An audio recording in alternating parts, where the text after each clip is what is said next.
आजकाल आपण ना स्मार्टनेस आणि विस्डम याची फार गल्लत करायला लागलो. म्हणजे जो स्मार्ट, तल्लख आणि चलाख असतो, तो स्वतःला वाईज म्हणजे शहाणा समजायला लागतो. आणि खरं म्हणजे ते अतिशहाणेपण आहे हे त्याच्या लक्षात येत नाही. एक मजेदार गोष्ट आहे, की शहाणी माणसं कशी असतात याबद्दलची. गौतम बुद्धांच्या काळातली आहे. बुद्धांचा एक शिष्य असतो बरं का. तो भिक्षेसाठी बाहेर पडतो आणि त्याला भिक्षा मिळत नाही. शेवटी त्या गावाच्या टोकाला एक अतिशय गरीब आणि वृद्ध अशी एक स्त्री एकटी राहत असते. तिच्याकडे तो जातो. तिला कळतं, की हा पूर्ण गाव फिरून आलाय आणि ह्याला भिक्षा नाही मिळाली. आणि तिच्याकडे ना एकच भाकरी होईल इतपत पीठ असतं तिच्याकडे. ती म्हणते, "थांब." ती छानपैकी भाकरी करते आणि त्याच्यातली ती अर्धी भाकरी तिच्याकडे पीठ संपलेलं आहे, तिची ती शेवटची भाकरी आहे. त्याच्यातली अर्धी भाकरी त्याला देते. तर तो सुद्धा गदगदतो. हं. आणि तो ती अर्धी भाकरी घेऊन येतो बुद्धांच्याकडे परत आणि तो बुद्धांना सांगतो, की आज ही अशी माऊली मला भेटली, की जिनं मला समजून घेतलं आणि ती शहाणीव तिच्याकडे होती. तेव्हा बुद्ध फार छान बोलतात. बुद्ध असं म्हणतात, "असे अदृश्य खांब आहेत, म्हणूनच आकाश कोसळलेलं नाही." शहाणपणाची कहाणी ही अशा अदृश्य खांबांची कहाणी आहे. कारण शहाणपण हे संस्कृतीमध्ये झुळझुळणारं जर असेल, हं. तर ती संस्कृती जास्त परिपक्व असते.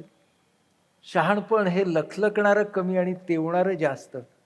एक इंग्लिश स्टेटमेंट आहे ज्याच्यामध्ये त्यांनी असं म्हटलंय की हुशारी जी आहे ती बोलते, शहाणी विस्डम जे आहे ते ऐकतं. म्हणून ना हुशारी कळते, शहाणीव मागे राहते. ज्ञानेश्वरांनी असं म्हटलंय, की समृद्धीसाठी आपण पावसाचे आभार मानतो. पण खरं म्हणजे पावसाचं पाणी समुद्रातून तयार झालेलं असतं. त्या समुद्राचे आभार आपण मानतच नाही. तर मला वाटतं हुशारी म्हणजे पाऊस असेल, तर समुद्र म्हणजे शहाणपण असतं. आपण इथून सुरुवात करू बरं का गं. तुझ्या माझ्या जीवनामध्ये प्रभाव पाडणाऱ्या शहाण्या माणसांच्या शहाण्या प्रसंगांपासून. वा. मी सुरुवात करते मादाम क्युरींपासून. हं.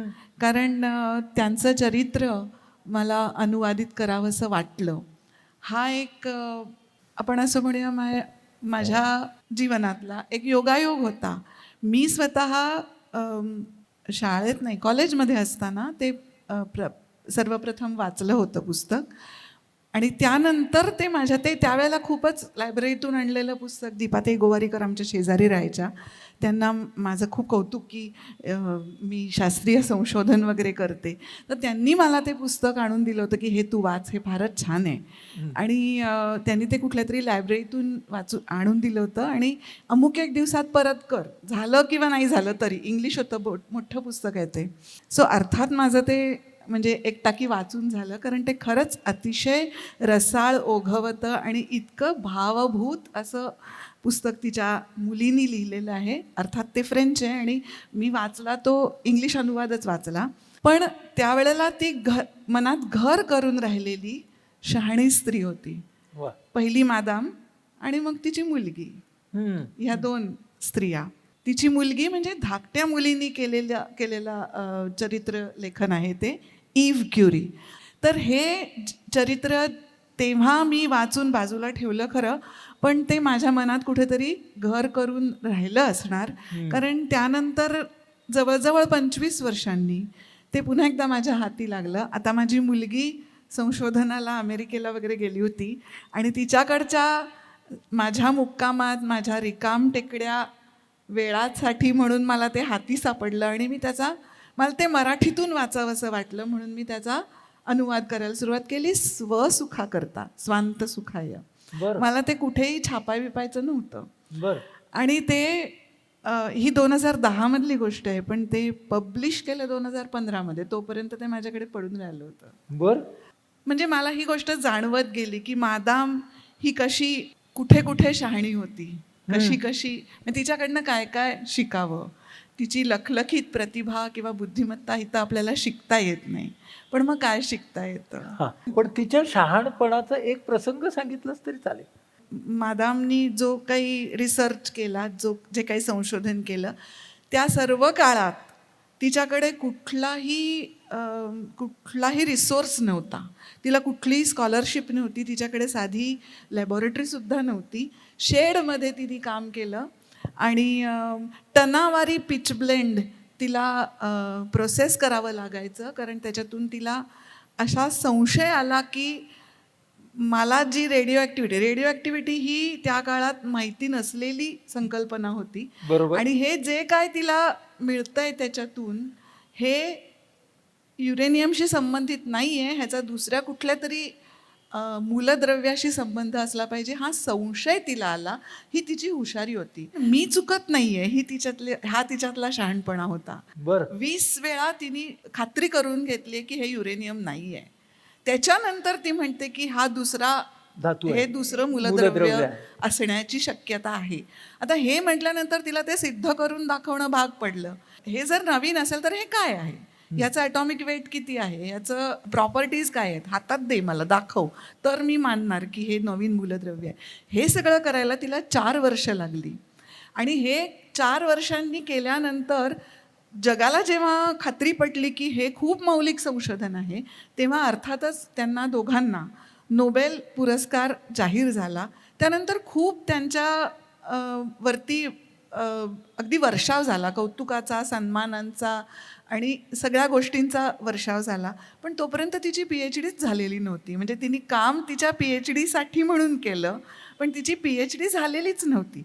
बरं, हे सगळं करताना युरेनियम चं पिचब्लेंड नावाचं जे ओर ज्याला म्हणतात, ते प्युरिफाय करता करता तिला जो रेडियमचा शोध लागला आणि मग त्याचा उपयोग मेडिकल फील्डमध्ये for the treatment of cancer होऊ शकतो, ह्याची जेव्हा जगाला जाणीव झाली, तेव्हा तिच्याकडे ह्या पिचब्लेंडमधनं रेडियम सेपरेट कसा करायचा ह्या प्रोसेसची मागणी सुरू झाली. कारण कोणालाच माहिती नव्हतं की तो वेगळा कसा करायचा.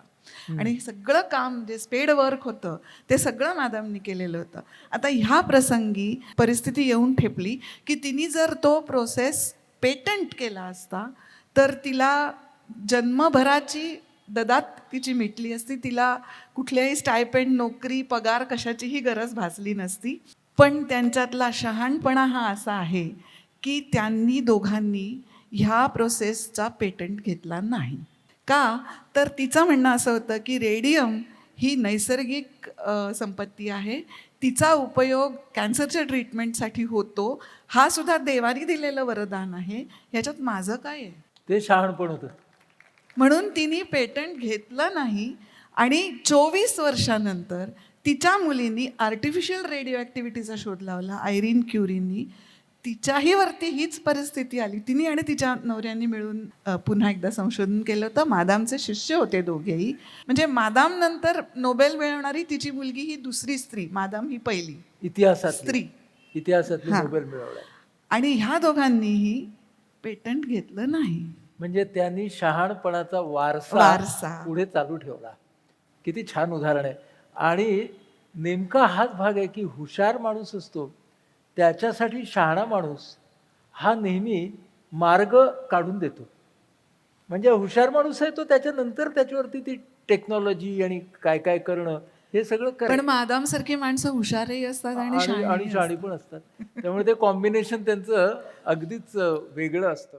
आपल्या आयुष्यामध्ये म्हणजे जसं आपल्याला शहाणपण शिकवणारी ही माणसं ज्यांना आपण कधी भेटलेलो नसतो, पण आपण त्यांच्याकडून शहाणपण शिकतो, त्या शहाणपणाचे क्षण आपल्याला देणारे आपल्या सहवासातले सुद्धा असतात. होय, खरं आहे. आणि ते आपल्याला तो शहाणपणाचा एक मंत्र जो देऊन जातात तो आपल्या बरोबर आयुष्यभर राहतो. म्हणजे मी जेव्हा मेडिकलला होतो KEM मध्ये, तेव्हा माझे डॉक्टर रवी बापट नावाचे सर्जन, तर ते माझे प्राध्यापक होते. तर आमची सर्जरीची टर्म चाललेली होती आणि त्यांचे मंगळवार आणि शनिवार असे सर्जरीचे दिवस असायचे. तर सोमवारी ते राऊंडला निघाले की वॉर्डमधल्या की उद्याचे पेशंट कोण कोण आहेत. तर सगळे जे ज्युनियर डॉक्टर्स होते आणि आम्ही सगळे त्यांच्या बरोबर होतो. तर त्यांनी सांगितलं की आता ह्याचं अनेस्थेशिया फिटनेस झालंय, सगळं झालंय, उद्या ह्या पेशंटला घ्यायचं सर्जरीला. तर त्या पेशंटने सरांचा हात पकडला आणि तो म्हणाला, "सगळं नीट होणार ना हो डॉक्टर? मला खूप टेन्शन आलंय." सरांनी बघितलं की त्या सगळ्या खोलीभर टेन्शन होतं. सर त्याच्या शेजारी बसले आणि ते म्हणाले की "थांब, शांत हो. आपण ना उद्या नको करूया तुझी सर्जरी हां. 3 दिवसांनी करतो म्हणजे मंगळवार नाही तर शनिवारी करेल." बोलणं झालं. त्यावेळेला त्यांनी हुश्य केलं असणार मनात. की आपलं उद्याचं टळलं. मधल्या 3 ते 4 दिवसात सरांनी काय केलं ते फार महत्वाचं होतं. तर त्यांनी सकाळ संध्याकाळच्या राउंडमध्ये ह्या पेशंट बरोबर आणि कुटुंबाबरोबर अशा पद्धतीने संवाद साधला, की शुक्रवारी संध्याकाळच्या राउंडला त्या पेशंटने सरांना विचारलं, "उद्या करायचं ना?" मग दुसऱ्या दिवशी त्याचं शनिवारी ऑपरेशन झालं.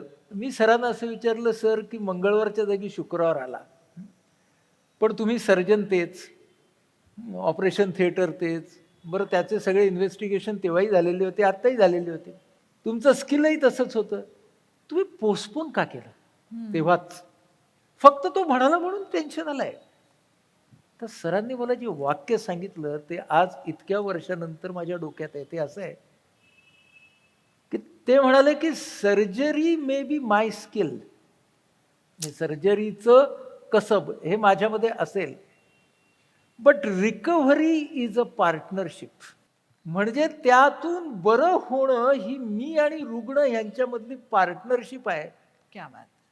So I had to start that partnership. ते 4 दिवस जे होते ते सरांनी डॉक्टर रुग्ण पासून हेल्थ पार्टनर मध्ये आणण्यासाठी कारणी लावली होती. दॅट इज विजडम ना, की हे आपल्याला मोठी गोष्ट कधी-कधी आहे. या अशा मंडळींच्या मधून मिळते, ती इनसाईट असते, की ती आपल्याकडे राहते. तुझ्याही मला वाटतं बाबतीत सांगीतिक बाबतीमध्येही अशा इन्साईट्स तुला खूप मिळाल्या असतील. हो. हं?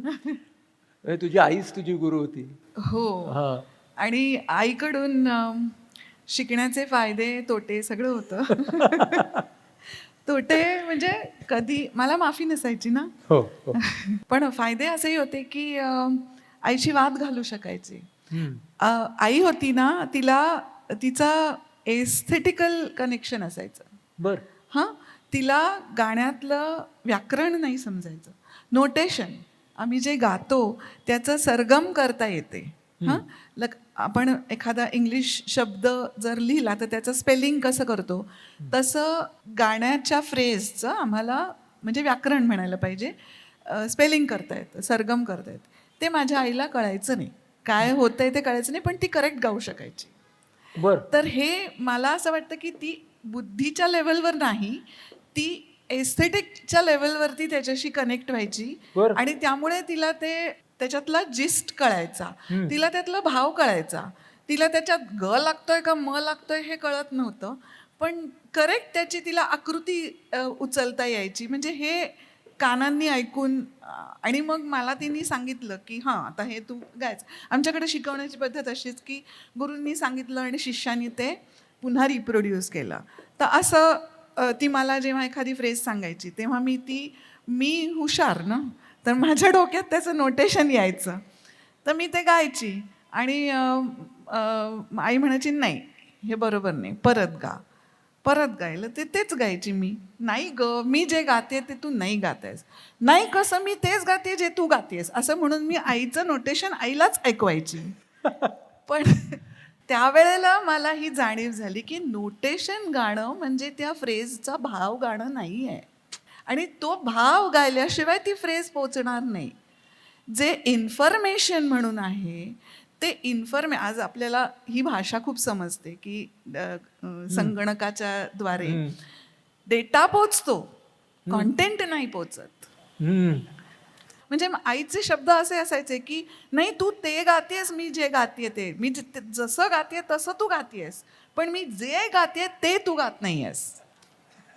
असं म्हणजे तिचं ते होतं की ते त्यातलं कोर कॉन्टेंट जो होता तो महत्वाचा असायचा. हं. आणि तो म्हणजे ही तिची शहाणीव होती ना. हां, ती तिची शाणी होती. हां, आणि हे तिला म्हणजे कुठल्याही बुद्धीच्या कसोटीवरती तिला दाखवता येतच नसे, कारण तिला कळतच नसे मात्रा. 7वी आहे का 8वी आहे मात्रा हे तिला कळत नसे. इथून उठायचं आहे हम्म. हे ती दाखवू शकायची तालामध्ये. हा.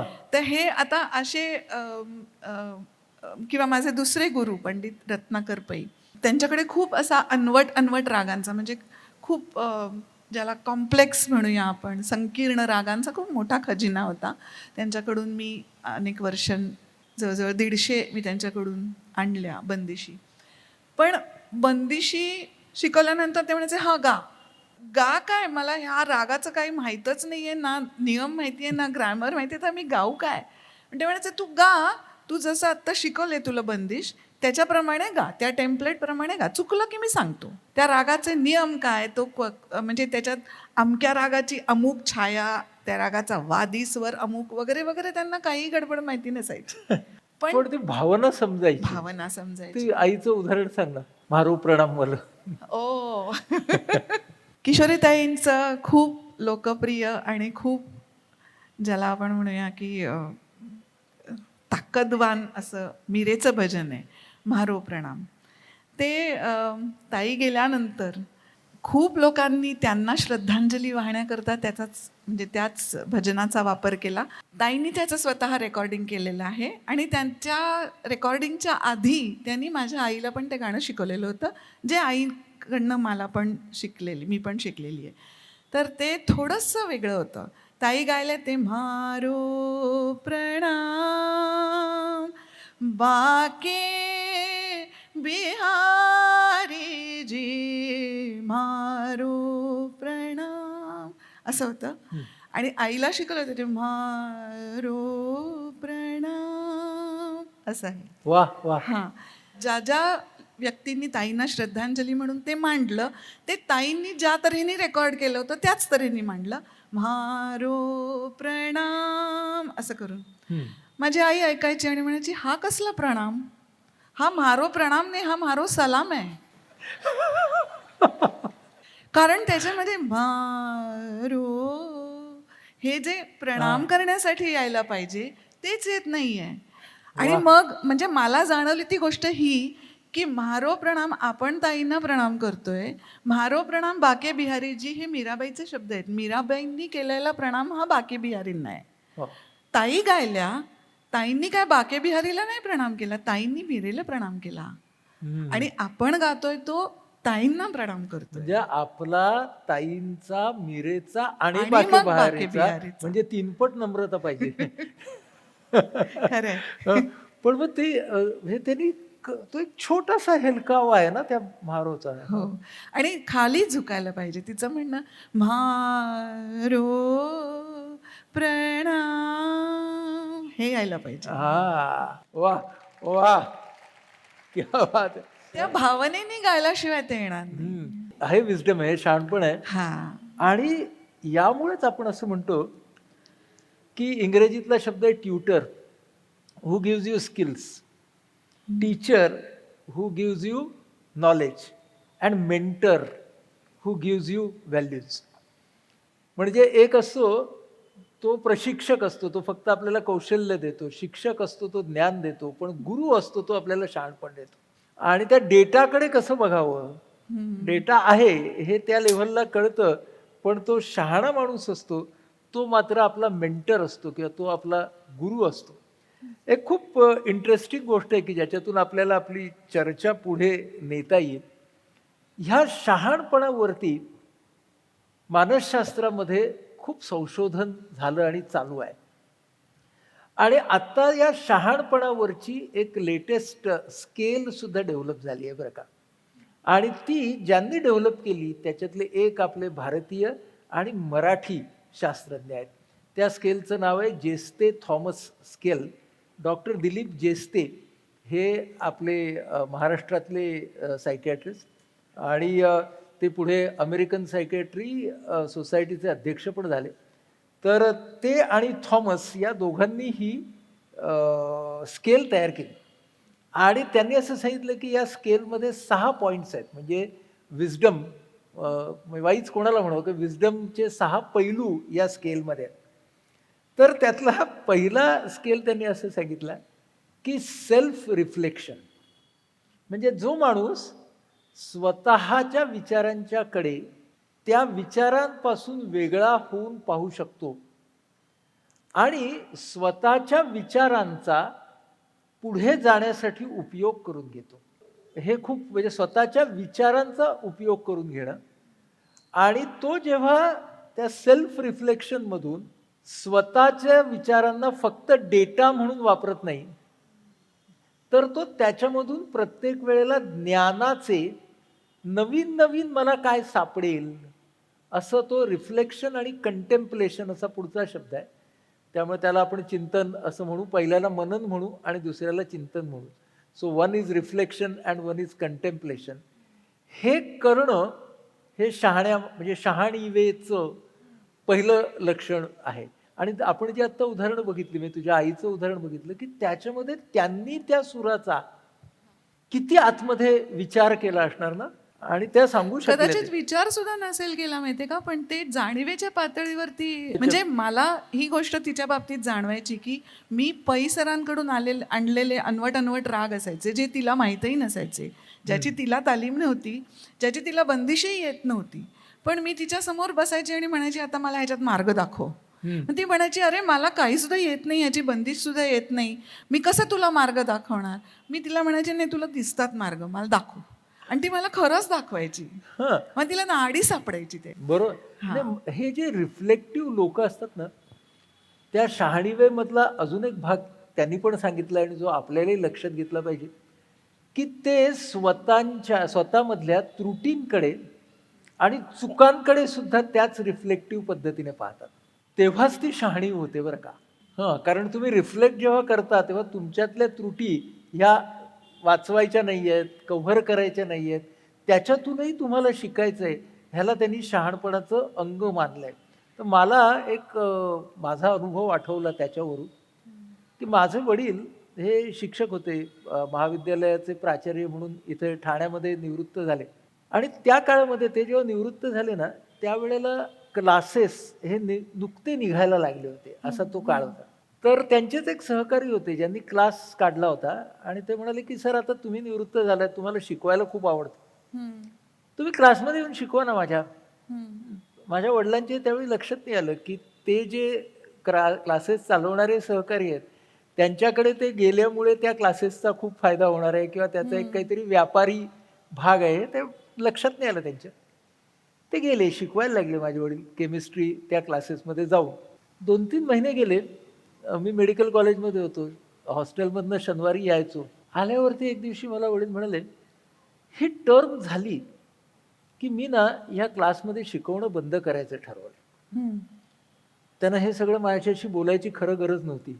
हां, त्यांचं रिफ्लेक्शन ते त्यांच्याकडे ठेवू शकले असते. असते. पण तो प्रांजळपणा त्यांच्यामध्ये होता. आणि ते मला त्यावेळेला पार्टनर मानायला लागले होते, की हा माझा लहान मुलगा नाही, आता माझा मित्र आहे. हा. तर त्याच्याशी मी बोलेन. म्हटलं, "का बरं?" तर मला म्हणाले, "अरे मला लक्षात नाही आलं, की इथं शिकवताना फक्त परीक्षा आणि मार्कच येतायत." हा. आणि ते ना मी माझ्या आयुष्यात असं कधी केलेलं नाही. रिझल्ट चांगले लागायचे, पण मी त्याच्यासाठी शिकवायचं ते. आणि इकडच्या वातावरणात मला कळतंय, की जे काही शिकवलं जातंय ते मार्कांसाठी शिकवलं जातंय. हा. म्हणून ना माझा जीव ना तिकडे लागत नाही. हा. तर माझी चूक झाली. क्या मला बात. वाटतं की रिफ्लेक्टिव्ह माणूस, शहाणा माणूस हा चूक स्वतःची झाली, ही प्रांजळपणे कबूल करतो. आणि मग ते म्हणाले, की आता टर्म पूर्ण व्हायला पाहिजे, कारण पोर्शन पूर्ण व्हायला पाहिजे. जी मुलं आहेत त्यांना जे प्रॉमिस केले ते शिकवलं पाहिजे. हा. मी मध्येच सोडणार नाही. आणि मग त्यांनी ते पूर्ण केलं. हम्म. आणि मग ठाण्यामधलेच आमच्या सरस्वती शाळेचे टिळक सर म्हणून होते त्यावेळी मुख्याध्यापक. हे सगळे लोक एकत्र आले आणि त्यांनी ठाण्यामधले पहिले त्यावेळेला NTS नॅशनल टॅलेंट सर्चचे क्लासेस सुरू केले बरं का. आता तिथे कसं होतं, हे नॅशनल टॅलेंट सर्चची सगळी मुलं होती. ते असे क्लासेस नव्हते. हम्म. ते ट्रेनिंग होतं. तिकडे त्या मुलांना हे नॉलेजसाठी शिकवू शकत होते. आणि ते इतके खुश झाले. तर पण मला वाटतं विषयाची गोडी लागण्यासाठी असंच शिकवणं जास्त असंच आवश्यक आहे, नाही चांगलं. का? हो. आणि जे शिक्षक असं शिकवतात त्यांच्यामुळे एखाद्या विद्यार्थ्याला त्या विषयाची गोडी लागू शकते आणि त्याच्या आयुष्याला कलाटणी मिळू कलाटणी मिळू शकते. शकते. त्यामुळं म्हणजे तो शिक्षकाचा म्हणजे या शहाणीवेच्या त्यांनी जे घटक दिले त्याच्यामध्ये पहिला हा रिफ्लेक्शन होता, की ज्याच्यामध्ये स्वतःच्या चुकांवर रिफ्लेक्ट करणं. आणि गीतेमध्ये काय सांगितलेलं आहे, की योगी राहून तत्पर दोष जाळीत जाळीत, असं जे श्रीकृष्णाने वर्णन केलेलं आहे, की तो तत्पर असतो रिफ्लेक्शनसाठी आणि तो दोष जाळत जाळत पुढे जात असतो. दुसऱ्या मुद्द्याकडे येऊ या 6 मधल्या. त्याच्यामध्ये त्यांनी शहाणीवेमध्ये 3 गोष्टी घेतल्यात: कंपॅशन, एम्पॅथी आणि अल्ट्रुइझम. म्हणजे दुसऱ्यांच्या साठी करणं, म्हणजे तोच शिक्षक की जो हातचं न राखता शिकवतो. दुसऱ्यांच्या बद्दलची आपुलकी. शिक्षकांवरतीच आहोत त्यामुळे माझ्या 2 शिक्षकांची आठवण मला पुन्हा येते, की माझ्या शरदिनी डहाणूकर मॅडम होत्या फार्माकोलॉजीच्या. तर त्या मला सेकंड MBBSला फार्माकोलॉजी शिकवायच्या आणि पहिलं लेक्चर 8 वाजताचं असायचं आणि आम्ही लोक हॉस्टेलवरती राहायचो. पण हॉस्टेल हे कॉलेजच्या बिल्डिंग पासून अनेक योजनं लांब असतं. म्हणजे लांबवरती राहणारी मुलं ही पटकन पोहोचतात, पण हॉस्टेलमध्ये राहणारे पोहोचत नाहीत. तर आम्ही त्यातलेच होतो. तर 8 ते 9चं लेक्चर झालं, असं सलग सोमवार, मंगळवार, बुधवार झाली, की मला 3ही दिवशी मला मॅडमनी पाहिलं नाही, की त्या मला सांगायच्या, दुपारी येऊन भेट.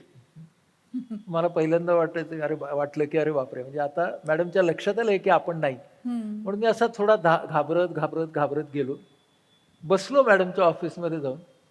मॅडमनी त्यांच्या लेक्चरच्या नोट्स माझ्या समोर ठेवल्या आणि मला म्हणाले, नीट लिहून घे. अरे वा.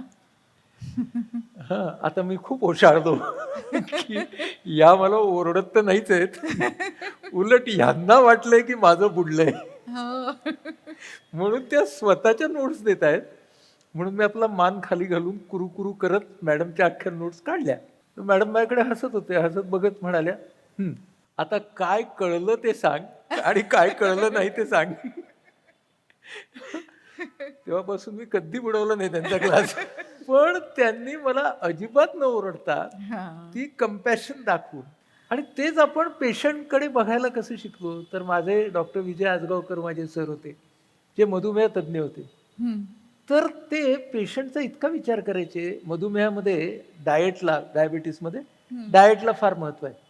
तर ना सगळ्या ह्याच्यामध्ये काय लिहिलेलं असतं, 1 चपाती, 2 चपातीज, 1 वाटी डाल, 1 वाटी राईस, असं. सरांच्याकडे ना वाट्या ठेवलेल्या असायच्या. ते प्रत्येक पेशंटला विचारचे, तुझ्या घरची वाटी. 6 वाट्या ठेवलेल्या असायच्या. आता हा किती सूक्ष्म भाग आहे, की वाटी प्रत्येक घरी वेगळी असते. आणि तसे सरांच्याकडे जाड पुठ्ठ्याचे चपात्यांचे गोल होते. कारण फुलका, चपाती, घडीची पोळी, भाकरी, पराठा, आता ही अतिशय सूक्ष्म गोष्ट आहे, पण ही शहाणपण शिकवणारी गोष्ट आहे. की त्या शहाणपणामध्ये ह्या वाट्या असणं आणि त्या चपात्या असणं. कारण म्हणजे पण हिशोब बदलतो ना त्या डायबिटीसचा. म्हणजे आपण जर 2 पोळ्या म्हटलं आणि त्या जर ह्या आकाराच्या असतील तर ती ब्लड शुगर कुठच्या कुठे जाईल. पण हा विचार आधी करणं, स्वतःला त्या घरामध्ये ठेवणं अतिशय साधी गोष्ट असते, पण ती आपल्याला इतकं शहाणपण शिकवून जाते. तेव्हा हा त्यांनी सांगितला दुसरा भाग. तिसरा भाग त्यांनी सांगितला इमोशनल रेग्युलेशन. त्या विजडम स्केलमध्ये, की जो शहाणा माणूस असतो तो पटकन रिॲक्ट होत नाही. शहाणा माणूस हा थांबतो, विचार करतो आणि मग रिस्पॉन्स देतो. आणि त्याचा रिस्पॉन्स त्यांनी वापरलेला शब्द एलिगंट असतो. म्हणजे काय, इतरांपेक्षा वेगळा, छान, सुंदर. आणि म्हणून तो तुम्हाला जे दाखवतो त्याचा रिस्पॉन्स, ते तुम्हाला इतर कोणी दाखवू शकत नाही. त्याच्या एका शब्दामध्ये तो तुम्हाला त्या एलिगंट रिस्पॉन्समध्ये सत्य दाखवतो. म्हणून तो जो माणूस असतो त्याचे इमोशन्स हे त्या त्या वेळेला तो रेग्युलेट करत असतो ते इमोशन्स. आमचे BScला बायोकेमिस्ट्री शिकवायचे professor Phadke. First year, second year, third year तिन्ही वर्षी त्याने आम्हाला प्रोटीन सिंथेसिस नावाचा टॉपिक शिकवला. आणि पहिल्या वर्षी मला वाटते 30 लेक्चर्स, दुसऱ्या वर्षी 25 असतील आणि तिसऱ्या वर्षी 20 लेक्चर्स ही त्याच्यावरती खर्ची घातली, तो विषय शिकवला आणि मग सांगितलं की हा विषय तुम्हाला परीक्षेत सिलेबसमध्ये नाही. प्रत्येक वर्षी. आणि ह्याचं महत्त्व, प्रोटीन सिंथेसिस ह्या विषयाचं महत्त्व आम्हाला MSc ला गेल्यावर कळलं. आणि ज्याकरता आम्ही त्यांचे इतके आभार मानले, कारण त्यांनी 3 वर्ष आमच्या डोक्यावर हॅमर केलं होतं ते. त्यामुळे MSc ला आम्हाला सोपं गेलं. आणि गंमत सांगते, आमच्या डिपार्टमेंटला 25 वर्ष पूर्ण झाली. मला प्रमुख पाहुणी म्हणून बोलवलं. तर मी गेले आणि सर समोर होते आणि मी सरांच्या समोरच हा किस्सा सांगितला आणि सबंध डिपार्टमेंटमध्ये अशी लहर गेली की मला कळून चुकलं की अजूनही सर हेच करतात. हो ना, हो, शहाणीव टाकता येत नाही. नाहीतर ते सोपं होतं. तर माझे जे सर होते डॉक्टर ML कोठारी त्यांचं नाव, ते आम्हाला ॲनाटॉमी शिकवायचे. तर त्या ॲनाटॉमीमध्ये फर्स्ट MBBSला ॲनाटॉमी म्हणजे शरीर रचना शास्त्र. आम्हाला डिसेक्शन करायचं असतं ना, तर त्याच्यामध्ये 4 विद्यार्थ्यांना एक पार्ट दिला जातो आणि त्याचं तुम्ही डिसेक्शन करायचं असतं. 4-4च्या म्हणजे एका शरीरावरती वेगवेगळ्या पार्ट्सवरती 32-36 मुलं म्हणजे 8 किंवा 9 गट काम करत असतात. तर ते 4 जण असतात ना विद्यार्थी, ते फार इंटरेस्टिंग असतात. त्यातला एक असतो ना, त्याने ठरवलेलं असतं की आपण सर्जन होणार. त्यामुळे तोच ते सगळं डिसेक्शन करायला बसतो. दुसरा असतो तो पुस्तकवाला असतो. म्हणजे तो डिसेक्शनचं पुस्तक हातात घेतो, तो वाचतो, हा करतो. कारण तो असा थोडा बुकिश असतो. तिसरा असतो ना, तो काय म्हणतो की हे दोघे करतायत ना, मी फक्त बघतो. आणि मग त्याच्यातलं काय मला कळतंय ते बघतो. आणि चौथा जो असतो तो इम्पॉर्टंट असलं तरच बघणारा असतो. कारण त्यावेळेला त्या डिसेक्शन हॉलमध्ये इतर अनेक इंटरेस्टिंग गोष्टी चालू असतात. तर मी चौथा होतो. तर एक दिवशी असं झालं की आमचे असे पार्ट्स 4-6 महिने गेले होते, त्यामुळे तिसरा चौथा पार्ट चालू होता. तर आमचा जो सर्जन होता तो असा अगदी खरंच सर्जन झाल्यासारखा अत्यंत सफाईने सपसप सपसप करत जात होता. बाकीचे त्यांची कामं करत होते 3 जण. तर आमचे कोठारी सर पाठवून आले, त्याच्या खांद्यावरती असा हात फिरवला, असं टकटक केलं, टॅप केलं. त्याने बघितलं. तर सर त्याला म्हणाले, माय बॉय, डेलिकेटली माय बॉय, जरा हळू, जरा नाजूक, जरा नीट. तसं तो सरांकडे बघून म्हणाला, बट सर इट्स अ कॅडेव्हर. हे तर डेड बॉडी आहे, मृत आहे. सर म्हणाले तसेच शांतपणे, if you do not respect the dead body, how will you respect the living? Wisdom ना. आणि हे विजडम तुम्हाला सांगतं ना, ही एम्पथी आहे, ही कंपॅशन आहे, ही त्या विजडम मध्ये आहे. पुढचा त्यांनी सांगितलंय, फार छान आहे तो शब्द, ॲक्सेप्टन्स ऑफ डायव्हर्स पर्स्पेक्टिव्ज. त्याला आपण सहिष्णुता असं म्हणू शकतो, की माझं जे आहे ते आणि तुझं जे आहे ते, त्याच्यामध्ये ना आपण एकत्र काय करायचं ते करूया. मला एक संगीतातलं उदाहरण आठवलं. आपल्या वेदमध्ये ग्लोबल वेदची फाईल आहे, ती जरूर बघा. बर्नहार्ड शिम्पेल्सबर्गर, ज्याला आम्ही बर्नी असं म्हणतो, हा ड्रमर आहे. ऑस्ट्रियात जन्मला, इंग्लंडमध्ये राहतो आणि पंडित सुरेश तळवलकरांचा शिष्य आहे. त्याची मुलाखत आहे आपल्या ग्लोबल वेदमध्ये, की जी आम्ही कोरोना काळामध्ये वेद झाला तो ग्लोबल वेद केला आम्ही. तर ते त्या ठिकाणी होते आणि आम्ही त्यांची इथून मुलाखत घेतली. आणि तो अर्थातच नमस्कार मराठी बोलतो सुद्धा तो, कारण तो पुण्यात येऊन राहिला होता. तर तो जेव्हा पंडितजींच्याकडे गेला तेव्हा पंडितजींनी त्याला सांगितलं, मी तुला तबला शिकवणार नाही, मी तुला रिदम शिकवणार आहे, तू ड्रमच वाजव. आणि ते तो इतकं छान सांगतो की माझी तबला शिकायची तयारी होती, पण ते म्हणाले की नाही, तुझा हा ड्रम्सचा तुझा भाग आहे ना, आणि मी तुला संगीत शिकवेन, मी तुला रिदम शिकवेन, मी तुला तबला शिक असं म्हणणार नाही. तर मला वाटतं ही जी सहिष्णुता आहे ना, it's a very important thing, की त्या वेळेला दुसऱ्याचा डायव्हर्ज हे करणं. तुझ्याकडेही असतील अशी उदाहरणं? हो, मला असं खूप वाटतं की पूर्वीची उदाहरणं ऐकलेली असतात की एखाद्या गुरूंकडे शिष्य जेव्हा शिकायला जातात तेव्हा शिष्यानी आधी कुठेतरी थोडीशी तालीम घेतलेली असते. त्याच्यावर ते गुरु म्हणतात की नाही नाही, ते सगळं मला माझ्यासाठी तुला सोडावं लागेल, म्हणजे ते आधी तुला पुसावं लागेल, अंडू करावं लागेल, आणि मगच तू, म्हणजे पाटी कोरी हवी मला, तर मगच. आणि ह्याचं खूप मोठं उदाहरण असं आहे की पंडित हरिप्रसाद चौरसिया, जे आपल्या सगळ्यांना फ्लूट वादक म्हणून माहिती आहेत, ते गेले अन्नपूर्णा देवींकडे शिकायला. बरं. अन्नपूर्णा देवी ह्या सतार सूरबहार वादिका, परंतु ते त्यांच्याकडे गेले, ते काही सतार सूरबहार शिकायला म्हणून गेले नाही, संगीत शिकायला म्हणून गेले. पण त्यांनी त्यांना हेच सांगितलं की तू जो बासरीवर हात ठेवतोस ना, तोच चुकीचा आहे. हरिजी म्हणाले, अच्छा, मी उलट्या बाजूला ठेवतो आणि वाजवतो. मी त्यांनी पूर्ण स्वतःची जी पहिली त्यांनी ज्या पद्धतीने वाजवत होते उजव्या साईडला, ते सोडून दिलं आणि ते डाव्या बाजूनी वाजवायला लागले. बरं. हे त्यांनी केलं. कसं व्हायचं की स्टाईल सुद्धा वेगळ्या असायच्या. तर तुम्ही दुसऱ्या स्टाईलचं शिकायला गेलात तर पहिल्या स्टाईलचं आणि दुसऱ्या स्टाईलचं ह्याचा कॉन्फ्लिक्ट येणं स्वाभाविक असतं. त्यामुळे दुसऱ्या गुरूंकडे तुम्ही गेलात तर ते म्हणतात की नाही, ते पहिल्या गुरूंनी जे शिकवलं होतं ते आधी विसर. पण आजकाल आम्ही लोक असं नाही सांगत, कारण मला स्वतःला पर्सनली असं वाटतं की ते विसरणं शक्य नसतं. It gets ingrained in the म्हणजे माइंड, बॉडी, सायकी, थॉट, सगळ्यात ते इतकं तुम्ही त्याच्याशी एकरूप, ते आत्मसात केलेलं असतं. तुम्ही नुसतं शिकलेलं नसतं, ते आत्मसात केलेलं असतं.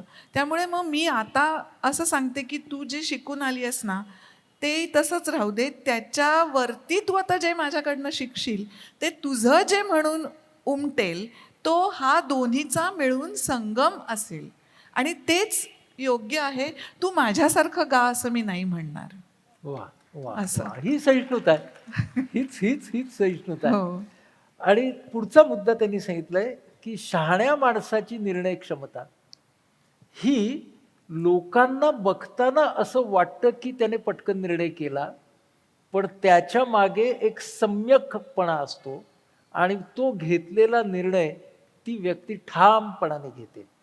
मला वाटतं मारी क्युरींच्या बाबतीमध्ये पण असंच आपल्याला म्हणता येईल. युद्धकाळात असं झालं की संशोधनपर सगळ्या ॲक्टिव्हिटीज थांबवाव्या लागल्या.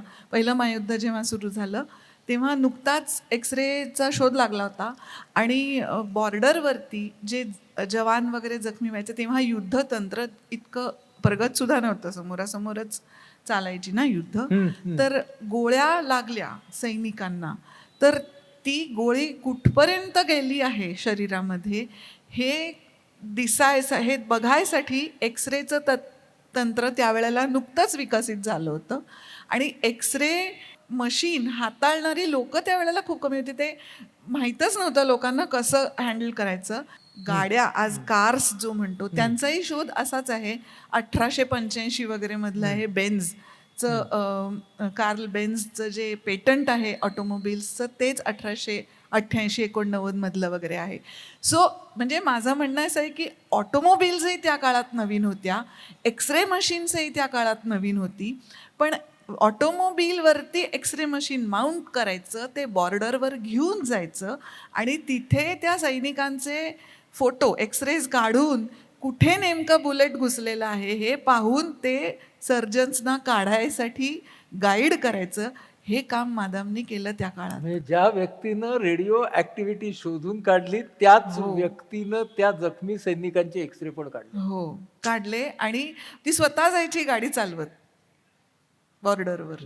कसला ठामपणा असला पाहिजे त्या डिसिजन मध्ये. पण तिला त्या बॉर्डरवर बेल्जियमचे राजे आणि राणीसाहेब पण भेटल्या होत्या मदत करायला सैनिकांना. वा. पण म्हणजे मेरी क्युरीच्या डिसिजन मेकिंग मध्ये आमच्या जेस्टे थॉमस स्केल मधला पुढचा मुद्दा येतो की हे जे डिसिजन्स असतात they they are not self centric but they are all centric. All centric. तिने जेव्हा राष्ट्रांनी मदतीची, फ्रान्सनी जेव्हा मदतीचं आवाहन केलं लोकांना, बाईसाहेब मॅडम क्युरी स्वतःची नोबेल पदकं घेऊन गेल्या बँकेकडे की ही घ्या आणि ही वितळवा. ती बँकेने घ्यायला नकार दिला की ही राष्ट्रीय संपत्ती आहे, ही नाही आम्ही वितळवणार. क्या बात. पण बाईंना त्याच्याबद्दल म्हणजे काही कुठलीही अटॅचमेंट नव्हती. वा वा. की माझ्याकडे हे आहे आणि हे तुम्ही घ्या, हे राष्ट्राचं आहे. इथं मला असं असं दिसलं, म्हणजे त्यांनी जेस्ते आणि थॉमसनी त्याला स्वयंकेंद्रित पासून सर्वकेंद्रित असं म्हटलंय. तर आपल्या फिजिक्समध्ये ना 2 प्रकारचे फोर्सेस असतात. सेंट्रिपेटल असतात आणि सेंट्रिफ्युगल असतात. तर सेंट्रिपेटल फोर्सेस जे आपल्याला केंद्राकडे आणतात, ते स्वयंकेंद्रित आणि सेंट्रिफ्युगल जे असतात, ते सर्वकेंद्रित. शहाण्या माणसाचा सेंट्रिपेटल आणि सेंट्रिफ्युगल फोर्सेसचा जो त्याचं समीकरण असतं ना, त्याचं कॉन्फिगरेशन असतं ना, ते सेंट्रिफ्युगल फोर्सेस करत तो विस्तारत जातो. म्हणजे त्याचा बॅलन्स हा सेंट्रिफ्युगलच्या बाजूने जास्त जातो. हे या अनुभवातून आपल्याला खूप छान पद्धतीने कळतं. पण आता पुढे जाऊया. आणि शहाणपणाच्या बाबतीतली काही स्टेटमेंट्स बघूया. पहिलं स्टेटमेंट खूप छान आहे. शहाणपण वयावर अवलंबून नसतं. मला तर वाटतं लहान मुलं ही सर्वात शहाणी असतात. हां. अगदी ॲब्सोल्युटली. म्हणजे माझा मुलगा जेव्हा 4 वर्षाचा होता, तेव्हा आमच्या एका जवळच्या माझे सरच ते त्यांची मुलगी गेली अचानकपणे. म्हणजे अगदी 40शीतली 40-50च्या मधली मुलगी गेली. माझा मुलगा 4च वर्षाचा होता. तर मी आणि माझी पत्नी त्यांच्याकडे जायला निघालो आणि ह्याला सांगितलं, की आता आम्ही इथे-इथे चाललो आहोत. तर आम्ही जाऊन येतो. तर तो असा थांबला आणि तो मला म्हणाला, "आबांना सांग, त्यांना खूप दुःख झालं असणार." हे जे एकच वाक्य होतं त्याचं 4 वर्षाच्या मुलाचं, ते मला वाटतं वाईज होतं खूप, की ते समजणं, त्याने आम्हाला तुम्ही का चाललात, कुठे जा, थांबा न म्हणणं आणि आबांचा विचार करणं, की त्यांना खूप दुःख झालं असणार. तर ही शहाणी अशी असते, की ते वयावरती कधीच अवलंबून नसते, नाही का? माझ्या भाच्याची गोष्ट सांगते. हं. 6 वर्षाचा होता तो, अमेरिकेत जन्मलेला आणि अमेरिकेतच वाढलेला. हं. भारतात आले होते आणि मुंबईपासून कोल्हापूरचा ट्रेनचा प्रवास करायचा होता. हं. तर ह्या मुलाने कधी ट्रेन बघितलेली नाही, इंजिन कुठे असतं, बरं ते बर्थ्स वगैरे, वरचा बर्थ खालचा बर्थ, 6 वर्षाचा मुलगा किती क्युरियस असेल हे सगळं एक्साईट बघायला. असेल. इंजिन कुठल्या बाजूला आहे, बाहेर काय दिसतंय वगैरे वगैरे. तर त्याचं सारखं हे चाललं होतं, वरती चढ खाली उतर, इकडे हात लाव तिकडे हात लाव. बरं अमेरिकेतनं आलेला असल्यामुळे माझ्या बहिणीचा मुलगा, माझी बहीण त्याला सारखी, तर नाही इकडे जाऊ नको, तर नाही तिकडे जाऊ नको, बाहेर जाऊ नको, पडशील, गाडी हात बाहेर काढू नको. त्याला त्या सगळ्यात उत्सुकता होती बघायची. तर तिच्या इतक्या हे चालल्या होत्या सूचना, की तोही कंटाळला होता आणि तीही कंटाळली होती. ती म्हणाली, "तनय, आता तू जर माझं ऐकलं नाहीस तर लोक तुला बॅड बॉय म्हणणार आहेत." तर तो म्हणाला, "इट्स ओके मॉम." तर ती म्हणाली, तिला आश्चर्य वाटलं. ती म्हणाली, "काय तुला लोकांनी बॅड बॉय म्हटलेलं चालणार आहे तुला?" "हो." "का?" "Because it's easy Maugham." इतकं, कारण बॅड बॉय होणं इझीच असतं. आता त्या वयातली सगळी उत्सुकता दाबून ठेवून एका जागी हाताची घडी तोंडावर बोट घालून बसणं किती कठीण आहे हो ना. त्याला. It's easy to be a bad boy. हे त्याच्यातला शहाणीवच बोलली ना, की अगदी. दुसरं विधान असं आहे, की शहाणपण औपचारिक शिक्षणावर अवलंबून नसतं. हो, हे तर म्हणजे मादाम क्युरी एका बाजूला आणि दुसऱ्या बाजूला तेवढ्याच उंचीवरचा कबीर. म्हणजे तो त्यांनी स्वतःच लिहिलंय, "मसी कागद छुयो नहीं, कलम गही नहीं हात." मी मसी कागद कशालाही हात लावला नाही, हातात कागदही धरला नाही. पण तो इतक्या टोकाची शहाणी सांगून जातो आपल्याला, की म्हणजे ते शिक्षणावर अवलंबून नसतं हे तर क्लिअरच आहे. बहिणाबाई चौधरी आपल्या बाई निरक्षर आहेत, हां, लिहिता वाचता पण येत नाही, पण म्हणतात काय, "माझी माय सरस्वती मला शिकवते बोली." हं. एवढी शहाणी बाई आहे ती. अगदी, अगदी, अगदी. मगाशी आपलं वय आणि शिक्षण, आपण मुक्ताबाईंचं उदाहरण, अरे बापरे. वय हो, नाही का? हो, म्हणजे ताटीचे अभंग रचले हो, आणि कोणाला शहाणीव देतायत ते ज्ञानेश्वर यांना. हो. प्रसंग असा आता आपण इमॅजिन करूया, की ज्ञानेश्वर हे जगावर रागावून आलेत. आपल्याला सगळ्यांना माहिती आहे, की त्यांना समाजाकडून खूप झाली. अवहेलनेला सामोरं सामोरं जायला. जावं लागलं. समाजावर, जगावर रागवून येऊन ज्ञानेश्वरांनी घरात येऊन दरवाजा बंद केला आणि दरवाजा उघडायला तयार नव्हते. हम्म. आता इतकी नाजूक परिस्थिती आहे. टीनेज दादा आहे त्या मुलीचा, ती मुलगी जेमतेम 12-13 वर्षाची असेल त्यावेळेला. दुसरं कोणी वडीलधारं माणूस नाहीये, काय करायचं हे कळत नाहीये. ती मुलगी स्वतःच्या भावाची समजूत काढते की का बाबा तू दार उघड. ती म्हणते योगी पावन मनाचा साही अपराध जनाचा. जनाचा अपराध सहन करण्यासाठी योगी प्रयत्नपूर्वक स्वतःची सहनशक्ती वाढवतो योग सामर्थ्याने. तर तो सहन करतो आधी एकतर पहिली गोष्ट. पण विश्व रागे झाले वन्ही आग, विश्व जरी रागानी वन्ही आग जरी तुमच्यावरती पाखडू लागलं तरी संती सुखे व्हावे पाणी. तिने योगी आणि संत ह्याच्यामधला फरक ज्ञानेश्वरांना सांगितलाय हम्म. की ती म्हणते योग्याला योग साधना करावी लागते प्रयत्नपूर्वक. मनाला पुढे पुढे न्यावं लागतं. हां, मनाला ट्रेन करावं लागतं साही अपराध जनाचा सहन करण्याकरता. पण संतांना आगीला विझवायला पाण्याला साधना करावी लागते का? नाही. तर संत ते व्हा, तुम्ही संत व्हा. तुम्ही योगी आहात, कबूल आहे मला, पण तुम्ही संत व्हा. पाणी हे याची नॅचरल प्रॉपर्टी आहे की ते आगीला विझवणार.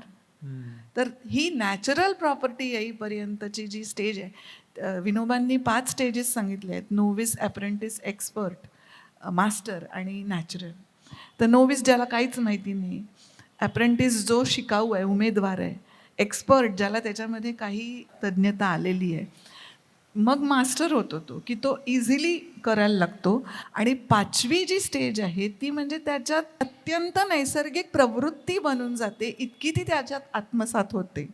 तर ह्यातली 3री स्टेज एक्सपर्टची आहे.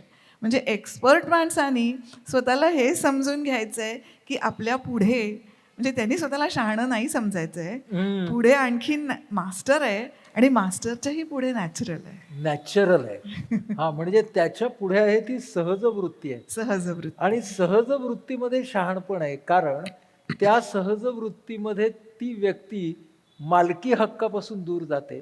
होय. कारण हुशारी माझी असते, एक्सपर्टाईज माझी असते. आणि नॅचरल मध्ये ना माझं आणि सर्वांचं याच्यामध्ये भेद नसतो, मगासच्या त्या आपल्या विजडम स्केल प्रमाणे.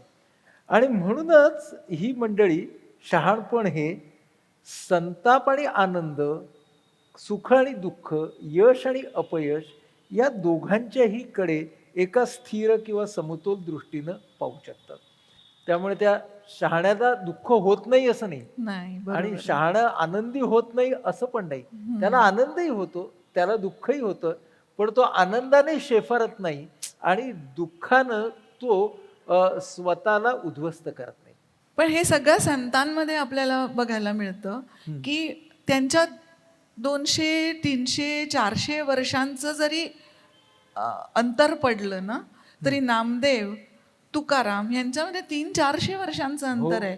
इवन कबीर, नामदेव आणि कबीर यांच्यामध्ये, पण ते all speak the same language. ते सेम लँग्वेज, म्हणजे मला भाषा असं म्हणायचं नाहीये, ते कॉन्टेंट त्यांच्यातला जो असतो तो तोच असतो. म्हणजे संत नामदेव सुद्धा हेच सांगतात की सबेगट रामा बोले रे, राम बिना को बोले रे. म्हणजे घट ही त्यांनी संकल्पना शरीररूपी देहासाठी दिलेली आहे की सगळ्यांच्या, मग तो मनुष्य प्राणी असेल, दुसरा ॲनिमल स्पीशी असेल किंवा एनी लिव्हिंग स्पीशी, पण त्याच्यामध्ये तेच ब्रह्मचैतन्य वास करून जर आहे, तोच राम आहे, तर रामाशिवाय कोण आहे? आणि ही ज्यांना जाणीव होते, कबीरही तेच बोलतो, ही ज्यांना जाणीव होते ते लोक मग मैं करत नाहीत, ते तू करायला लागतात. आणि ह्याच्यावर कबीराचा एक दोहा आहे, मला ॲक्च्युअल दोहा आत्ता असा आठवणार नाही, पण तो म्हणतो की बकरी आयुष्यभर मैं करत असते. तिला मेल्यानंतर तिचं चामडं सोलून ते तो ढोलकावर जेव्हा चढतं तेव्हा ती तू करायला लागते. ही शहाणीव तिला तेव्हा येते. ही शहाणीव तिला. तोच कबीर एके ठिकाणी हे म्हणतो की रंग लागा मेरे मन का सन से भागा, आणि त्यावेळेला तो म्हणतो जब जब हम रहली हठील दिवानी साहिब मुखान खोला. मी जेव्हा हट्टी दिवाणी होऊन राहिले तेव्हा साहेब मुखानं खोला. तब पिय मुखानं खोला. त्यावेळेला त्यांनी तोंड उघडलं नाही. जब दासी भई खाक बराबर साहेब अंतर खोला. मी जेव्हा स्वतःला खाक समजले, दासी म्हणून, म्हणजे माझं मी अहम आणि मी पण माझं जेव्हा मी विरघळवून टाकलं तेव्हा त्यांनी मला स्वतःचं अंतर उघडून दाखवलं. म्हणजे कबीराचं हे खरंच विलक्षण आहे. आता तू म्हणत होतीस ना, ही जी संतांची परंपरा आहे की ते शहाणपण आहे, ते त्या त्या शतकांमध्ये पण तसंच झालं. म्हणजे आता तू म्हणालीस नामदेव, मग कबीर, म्हणजे आता मला तुकडोजी महाराज आठवले, म्हणजे पुन्हा अगदी गेल्या शतकामध्ये. तर तेही आपल्याला तेच सांगतात ना की हर देश में तू हर भेष में तू तेरे नाम अनेक तू एकही है. म्हणजे ती एकच जाणीव त्या एकात्मतेची, त्या शहाणपणाचा तो जो प्रवाह मगासचा अदृश्य खांबांचा जो आकाशाला तोलतो तो तसा आहे. आणि म्हणून ना आपल्या परंपरेमध्ये ना शहाणपणाचे 2 भाग केलेत, हे 2 गट केलेत शहाण्या माणसांचे. त्यातला एक गट आहे ना, त्याला बुद्ध परंपरेतली नाव आहेत ती, त्याला एकाला म्हटलंय अर्हत. अर्हत म्हणजे काय की तो शहाणा आहे आणि तो स्वतःचं शहाणपण स्वतःकडेच ठेवतो. त्याच्या असण्यातून तुम्हाला शहाणपण मिळत जातं. म्हणजे तो ना कुठे सांगायला जात नाही मी शहाणा आहे वगैरे, म्हणजे दोघेही जात नाहीत, पण तो म्हणतो की मी आहे. म्हणजे अशी काही मंडळी असतात की ज्यांच्या असण्यामुळे आपल्याला शहाणपणाचा दिलासा मिळत राहतो. आणि दुसऱ्याला महायान पंथामध्ये त्यांनी बोधिसत्व म्हटलंय. एक अर्हत असतो आणि एक बोधिसत्व असतो. बोधिसत्व काय करतो, तो शहाणपणा मिरवत नाही, पण तो इतर लोकांची शहाणी वाढवण्याचा प्रयत्न करतो. म्हणजे सोपं उदाहरण द्यायचं झालं तर परमहंस हे अर्हत होते आणि विवेकानंद हे बोधिसत्व होते. असं आपण जर घेतलं ना. डॉक्टर आनंद नाडकर्णी बोधिसत्व. तुमचे अर्हत कोण आहेत? खूप सारे ज्यांनी शिकवलं की ज्यांच्यामुळे आपण प्रसाराला निघालो. आणि विनोबा दोघेही आहेत. म्हणजे विनोबांनी जेव्हा भूदान यज्ञ केला त्यावेळेला ते कोण होते, बोधिसत्व होते. संपूर्ण देश पायाने चालले इतक्या वेळा.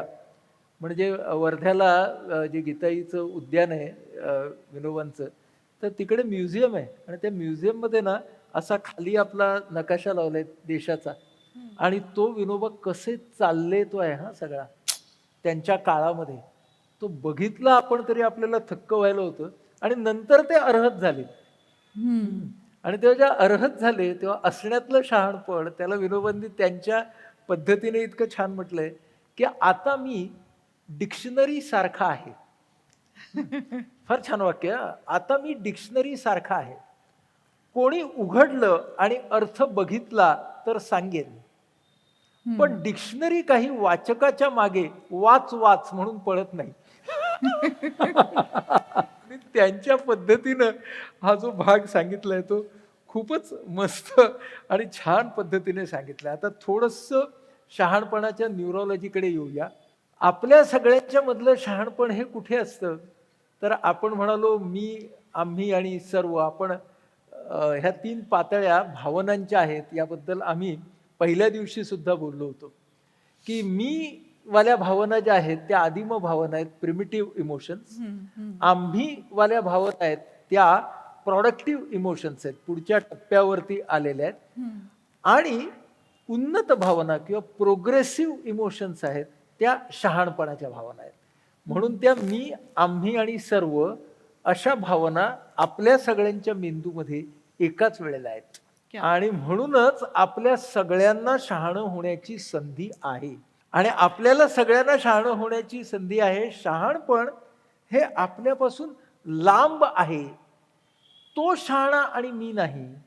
मी शहाणा होणार नाही तर शहाणा माणूस नाहीये. आपण शहाणीव, शहाणपण याच्याबद्दल मगासपासून बोलतोय आणि त्याचे पैलू काय आहेत ते समजून घेतोय. एक खूप छान गोष्ट आठवली मला. एक भिक्षू असतो हं आणि त्याला एक बिझनेस टायकून भेटतो. तो एकदम सॉलिड यशस्वी असा इंडस्ट्रियलिस्ट असतो आणि तो इकडून तिकडे जात असतो. कोट्यावधीचा बिझनेस असतो आणि तो येतो की त्याला ब्लड प्रेशर असतं, डायबिटीस असतं, सगळं लाईफस्टाईल डिसऑर्डर्स त्याला असतात. मग त्याला वाटतं की आता नाही काहीतरी वेगळं करायला पाहिजे. हा शहाणा माणूस आहे, ह्याच्याकडे जाऊया. तर हा जो भिक्षू असतो तो त्याला प्रश्न विचारतो. काय प्रश्न विचारतो माहिती आहे? तू जेव्हा सकाळी उठतोस, तेव्हा पहिल्यांदा श्वास आत घेतोस का श्वास सोडतोस? असा तो प्रश्न विचारतो बरं का त्याला एवढाच. आणि तो गप्प बसतो हा साधू असतो तो हां. आणि हा पण गप्प बसतो. त्याला पहिल्यांदा कळत नाही की हा प्रश्न आपल्याला का विचारला गेलाय. मग त्याच्या लक्षात येतात अनेक गोष्टी ह्या प्रश्नामागच्या, की आपण श्वासाकडे बघायला सुद्धा थांबलेलो नाही आहोत या जीवनामध्ये. आपला श्वास कुठून येतोय, कुठे जातोय हे आपल्याला कळतच नाहीये. आपण स्वतःला अशा एका शर्यतीमध्ये नेतो आहोत, की जिथे आपलं जीवनच यांत्रिक बनतंय आणि मग तो म्हणतो, तो काहीतरी बोलायला असं जातो ना उत्तर द्यायला. तर तो त्याला मग म्हणतो, "थांब, बघ, विचार कर." म्हणजे शहाणपण हे योग्य बोलून थांबतं आणि नंतर फक्त ऐकत राहतं. तर मला वाटतं आता आमची सुद्धा ना ऐकायची वेळ आली आहे. तर शहाणपणाबद्दल आपण सगळेजण बोलतो आहोत. तर माझ्या डोक्यात असं आलं, की शहाणा माणूस असलाच समजा आपल्या समोर आलाच. शहाणा माणसांचे आपल्याकडे बेंचमार्क्स आहेत. म्हणजे आपल्या परंपरेमध्ये स्थितप्रज्ञाची जी अवस्था सांगितली आहे, ती एका पद्धतीने या शहाण्या माणसाचीच अवस्था आहे. की म्हणजे गीतेमध्ये गीताई आपल्याला सांगते, "न भंग पावे न भरताही नित्य, समुद्र घेतो जिरवून पाणी. जाती तसे जात जिरुनी भोग, तो पावला शांती न भोग लुब्ध." फार छान आहे. काय काय सांगितलंय, की समुद्रामध्ये पाणी पावसाचं पडलं म्हणून समुद्र वाढत नाही. बाष्पीभवन झालं म्हणून समुद्र हा कमी होत नाही. अशा प्रकारे समुद्र हा अखंड राहतो, निवांत राहतो, शांत राहतो आणि त्याच्यामध्ये जिरून भोग जातात म्हणजे काय? लाटा येतात, खळबळ होते, वादळं येतात. पण ती सगळी समुद्रातून येतात आणि समुद्रामध्येच विरून जातात. असं ज्याचं मन असतं, तो माणूस भोगलुब्ध नसतो आणि त्याच्याकडे शांती असते. कारण समुद्र हा पूर्ण असतो आणि ती शहाणपणाची व्याख्या तर असा समुद्र आपल्याला जर भेटलाच, असा समुद्र आणि आपण त्याला ना म्हणालो, की तुला आम्हाला रॅपिड फायर द्यायची आहे शहाण्या माणसाची समुद्राला आणि आपण त्याला विचारलं, की "अरे समुद्रा, अरे स्थितप्रज्ञा, समोरच्या माणसांच्याकडे कसं रे बघशील?" मी हे मनामधून आलेत प्रश्न आणि उत्तरं सुद्धा. ती समोरच्या माणसाच्या चुकांकडे तू कसा बघशील? तर तो समुद्र आपल्याला म्हणेल, "माझं प्रतिबिंब म्हणून बघेन." त्याला विचारलं, की "अरे तुझ्या स्वतःच्या स्तुतीकडे तू कसा पाहशील?" तर हा समुद्र म्हणेन, की "ईश्वराचा प्रसाद आणि माध्यम म्हणून बघेन." त्याला विचारलं, की "तू कशाला संपत्ती मानशील?" तर तो म्हणेल, "ज्ञानाला, आस्थेला, मैत्रीला आणि कर्माला." मग तू यश आणि अपयशाकडे कसा बघशील? तर समुद्रावरच्या लाटा म्हणून बघेन. आणि तुझ्या समोर हुशार अहंकारी माणूस आला तर त्याच्याकडे कसा बघशील? तर समुद्रानं हळूच कानात सांगितलं, शहाणपणाच्या आधीचा टप्पा म्हणून बघेन. तर हे शहाणपण शब्दातलं, पण आता ते सुरांमध्ये मांडायची वेळ आली आहे.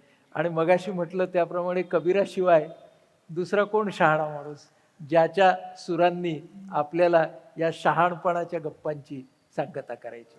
स्थितप्रज्ञ माणसाचं लक्षण म्हणता येईल असं हे कबीराचं पद आहे.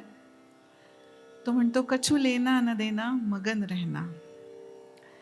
कशाशी देणं नाही घेणं नाही, मला हरिकीर्तनामध्ये मग्न राहायचं आहे.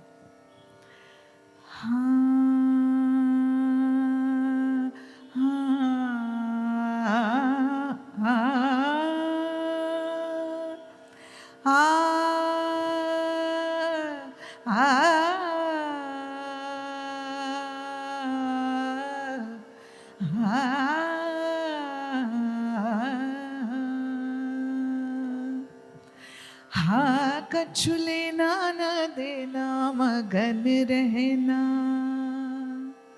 हाँ कछु लेना न देना, लेना न देना, लेना न देना मगन रहना, कछु लेना न देना मगन रहना, मगन रहना, मगन रहना, हो मगन रहना, हो मगन रहना, हो मगन रहना, कछु लेना न देना मगन रहना। हाँ पांच तत्व का बना पिंजरा, पांच तत्व का, पांच तत्व का, पांच तत्व का बना पिंजरा, जा में बोले है मेरी मैना, पांच तत्व का बना पिंजरा, जा में बोले है मेरी मैना, गहरी नदियाँ,